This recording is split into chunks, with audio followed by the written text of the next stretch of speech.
Dans cette brève vidéo, nous abordons le sujet de Mastership, conçu pour être maître de la donnée des équipements dans ICE.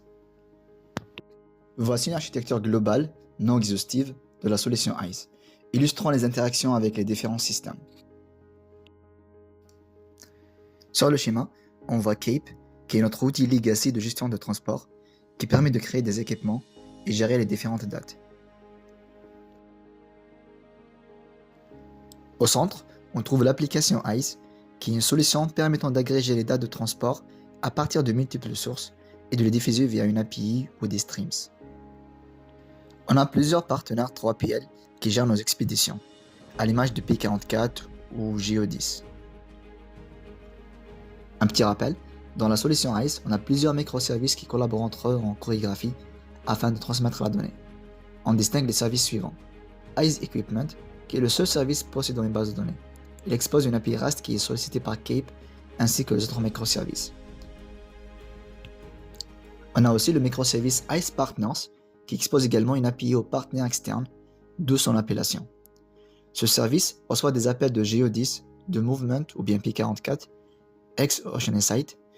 Il publie par la suite les events dans des topics Kafka privés qui seront consommés par le troisième service qui est ICE Flows. Ce service, comme le nom l'indique, consomme les différents flux, bien events, et effectue des appels vers API équipement pour récupérer ou mettre à jour les données.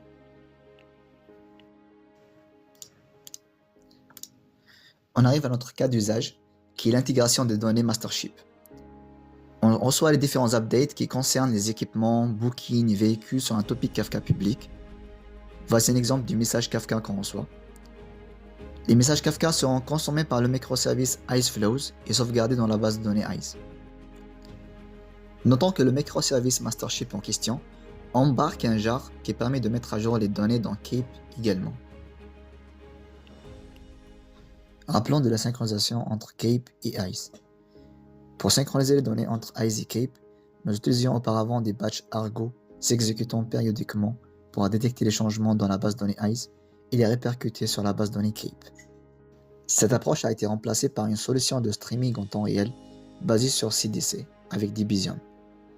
Désormais, Debezium détecte en continu les modifications apportées à la table des dates dans la base de données ICE, que ce soit des créations, des mises à jour ou des suppressions, et publie des événements sur un topic privé. Par la suite, le message est consommé par un Kafka Stream dans ICE Flows qui le transforme avant de le publier sur un topic public. Ensuite, KapeTM Flows consomme ce message et effectue des appels HTTP vers l'API EDD chargé de mettre à jour les données dans Cape.